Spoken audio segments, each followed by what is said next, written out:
আসসালামু আলাইকুম ভিউয়ার্স, এলিস কামদিয়া ফেসবুক পেজ এবং এলিস কামদিয়া ব্লগ ইউটিউব চ্যানেল থেকে আপনাদের সবাইকে শুভেচ্ছা সহ স্বাগত জানাচ্ছি। আজকে চলে এসেছি আমার নিজ জেলা গাইবান্ধায় সেই গরিবের হাতির ঝিল বা মিনি হাতির ঝিল, সেখানে এসেছি। এসে কিন্তু আমি শুভ ভাইকে পেয়েছি। ভাই আসসালামু আলাইকুম ভাই। ওয়ালাইকুম আসসালাম ভাই। কেমন আছেন আপনি? আলহামদুলিল্লাহ। আপনি কেমন আছেন? আমি আলহামদুলিল্লাহ ভালো আছি ভাই। বলেন আপনার এই হাতির ঝিল সম্পর্কে বলেন। সর্বপ্রথম আপনাকে স্বাগত জানাচ্ছি। যদিও আপনি নিজেই গাইবান্ধা জেলার মানুষ, তারপরেও জেলা সদর থেকে একটু দূরে হওয়াতে হয়তোবা সেভাবে আসা হয় না। জি। তো সেই সুবাদে হচ্ছে যে আবারও স্বাগতম জানাচ্ছি। আর হাতির ঝিল নিয়ে বলতে গেলে এটা মানে আমাদের মেইন যে হাতির ঝিল আছে ঢাকা শহরে, হুম, সেটার আদলে বানানো। বানানো হয়েছে। যেটাকে আমরা ভালোবেসে নাম দিয়েছি হচ্ছে মিনি হাতির ঝিল বা গরিবের হাতির ঝিল। আমরা যেটাই ভালোবেসে যেটাই বলি, আসলে ভালোবাসাকে অসম্মানের কোনো কিছু নাই। না, এটা নিয়ে না, না। অনেক কথা হচ্ছিল যে গরিব কেন বলছি এটা সেটা। হ্যাঁ, যাই হ্যাঁ, হোক সেটাই। সেই বিষয়ে আমি না যাব। বিতর্কে আমরা যাব না। আমরা বিতর্কে যাব না। তো বিষয় হচ্ছে যে এখানে আসলে ওই আদলে বানানোর কারণে অনেকটা মানে বেশি অংশটাই হাতির ঝিলের মতোই লাগে আরকি। Right, right. পর্যটক আসে। হুম, হুম, আমরা হুম, নিজেরাও আসি। হুম। এসে সন্ধ্যাবেলা এখানে গানের আড্ডা বসে। ও তাই পাশে নাকি? ফুচকার দোকান আছে। আচ্ছা, আচ্ছা। ছেলে-মেয়ে সবাই আসে এখানে আড্ডা আড্ডা দেয়। জি। তো সব মিলায় একটা মানে ভালো পরিবেশ আরকি এই জায়গাটাতে। যাক আলহামদুলিল্লাহ, আসলে খুবই ভালো লাগছে এখানে এসে। আমার সাথে আছে রাজীব। রাজীব ক্যামেরায় আছে, ওকে অসংখ্য ধন্যবাদ। আসলে অনেক সুন্দর জায়গাটা, আমার খুব ভালো লাগলো। তো আপনাদেরকে আরো সুন্দর, সুন্দর জিনিস দেখানোর চেষ্টা করব। তো আজকে যেহেতু এই ভিডিওটা ডেডিকেটেড হচ্ছে শুধুমাত্র এই গরিবের হাতির ঝিল বা মিনি হাতির ঝিল নিয়ে। তো এই সৌন্দর্যগুলো আজকে ভিডিওতে আমি এর পরবর্তী অংশে দেখানোর চেষ্টা করছি ভিউয়ার্স। সত্যি কথা বলতে এখানে এসে আমার মনটা অনেক ভালো হয়ে গিয়েছে। আজকে যখন বাসা থেকে বের হই আমি শুভ ভাইয়ের সাথে কন্ট্যাক্ট করি, যেহেতু কয়েকদিন আগে শুভ ভাইকে একটু টাচ দিয়েছিলাম যে ভাই আমি শুক্রবারে গাইবান্ধা আসতে পারি। তখন তিনি আমাকে বলেছিলেন আসলে অবশ্যই ভাই আমাকে জানায়েন। তো আমি আজকে জানিয়েছি।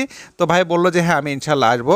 এছাড়াও আমি রঞ্জু ভাইকেও জানিয়েছিলাম, তো অনিবার্য কারণে রঞ্জু ভাই আসতে পারে নাই। ইনশাল্লাহ নেক্সট এপিসোডে আপনাদেরকে আমি শেয়ার করার চেষ্টা করবো। রঞ্জু ভাইয়ের সাথে স্পেশাল ভ্লগ হবে ইনশাল্লাহ।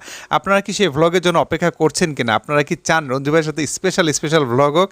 হ্যাঁ, গাইবান্ধা জেলায় আমরা ঘুরে বেড়াবো। শুধুমাত্র গাইবান্ধা না, আমরা সমগ্র বাংলাদেশ ঘোরার ইচ্ছা রয়েছে। ইনশাল্লাহ আপনারা দোয়া রাখবেন আমাদের জন্য। ওকে, তো ড্রোন ফুটেজের মাধ্যমে উপরের দৃশ্য একটু দেখালাম। এই পর্যায়ে আপনাদেরকে দেখাবো আপনারা যখন ফিজিক্যালি এখানে হাঁটাচলা করবেন তখন কেমন লাগে। দেখুন দুই পাশে সৌন্দর্য সত্যি অনেক সুন্দর লাগে কিন্তু। আর এখানে ড্রোন উড়াতে গিয়ে এমন একটা অভিজ্ঞতার শিকার হয়েছিলাম, বস্তুত এটা যদি আপনাদের সাথে শেয়ার করি আপনারাও কিন্তু হাসবেন। সেটা হচ্ছে এখানে ড্রোন যখন উড়াচ্ছিলাম তখন উপর থেকে পাখি, বিশেষ করে চিল এসে বারবার আমাদের সেই ড্রোনকে কিন্তু আঘাত করার চেষ্টা করছিল। এই জন্য বেশি একটা ফুটেজ নিতে পারি নাই, খুব বেশি এখানে ফ্লাই করতে পারি না, সম্ভব ছিল না। কারণ আপনারা জানেন যে হঠাৎ করে যদি একটু আঘাত করে সাথে সাথে আমার ড্রোনটা কিন্তু নষ্ট হয়ে যাবে, ক্র্যাশ করবে, তখন কিন্তু আমার অনেক ক্ষতি হয়ে যাবে। তো যাই হোক আপনাদেরকে দেখাচ্ছি, দেখুন এই যে এখানকার মিনি হাতির ঝিল কত সুন্দর লাগছে। আসলে এটাকে অনেকে গরিবের হাতির ঝিল বলে এবং এই কথা নিয়ে কিছুটা বিতর্ক তৈরি হয়েছে যে গরিবের কথাটা কেন বলা হয়। আসলে ভাই যারা বিতর্ক করছেন তাদের উদ্দেশ্যে এতটুকুই বলি, এই গরিবের কথা শুধুমাত্র গাইবান্ধা জেলার সাথে যে প্রযোজ্য আপনারা মনে করছেন এটা একেবারে ভুল ধারণা। গুগলে সার্চ করবেন গরিবের গেজেট লিখে দেখবেন যে অনেক কিছু পাবেন। শুধুমাত্র তাই না, গরিবের আইফোন বলা হয়ে থাকে, গরিবের গোপ্রো বলা হয়ে থাকে, গরিবের ডিজিআই বলা হয়ে থাকে। তার মানে কি ডিজিআই গরিব? বলুন গোপ্রো কি গরিব? আসলে তা না, আপনারা না বুঝে হয়তো বা এই ধরনের মন্তব্য করে থাকেন। তো ইনশাল্লাহ আশা করছি নেক্সটে আপনারা বুঝতে পারবেন। তো যাই হোক আমরা সেই বিতর্কে যাচ্ছি না, আসলে আমরা বলছি এটা গরিবের হাতির ঝিল। কেমন? যেমন আরেকটি ভিডিও আপনাদেরকে ইনশাল্লাহ এর পরবর্তীতে শেয়ার করব, সেটা কি হতে পারে বলেন তো, একটু অনুমান করেন তো। হ্যাঁ ইয়েস, আপনারা ঠিকই ধরেছেন, গরিবের জাফলং। এর পরে আপনাদেরকে শেয়ার করার চেষ্টা করবো সেই জায়গার সৌন্দর্য। যে কথা বলতে বলতে ভিডিও আসলে শেষ পর্যায়ে চলে এসেছি। এরপরে আপনাদেরকে দেখানোর চেষ্টা করব আমরা কোথায় কোথায় ঘুরেছিলাম। আসলে এই দিন আমরা বেশ কিছু জায়গায় ঘুরেছি, খুব বেশি হাতে সময় ছিল না।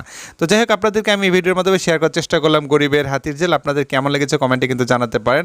আর আমার এই ভিডিও সম্পর্কে আপনাদের যদি সুচিন্তিত কোনো পরামর্শ থাকে যে ভিডিও আরও ভালো চাই বা এরকম ভিডিও চাই, সেক্ষেত্রে সেটাও কমেন্টে জানাতে পারেন।